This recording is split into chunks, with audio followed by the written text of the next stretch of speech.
ल अब ग्यासको सर्टेज है, त्यही भएर अब यो फेरि इन्डक्सनको काम सुरु गरियो, इन्डक्सन चलाउन सुरु गरियो। अब दुध चाहिँ टक्कसँगले अब इन्डक्सनमा अब टक्क तताएर अब खाने योजनामा लाग्यो।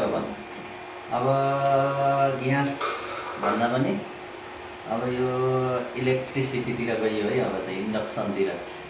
ल थ्याङ्क यू गाइस। अब तपाईँहरू पनि अब यो इन्डक्सनतिर बल गर्नु पर्ला जस्तो छ है साथीहरू। अब ग्यास सर्टेज भए पनि भोक भोकै त बस्न मिलेन। ल थ्याङ्क यू सो मच।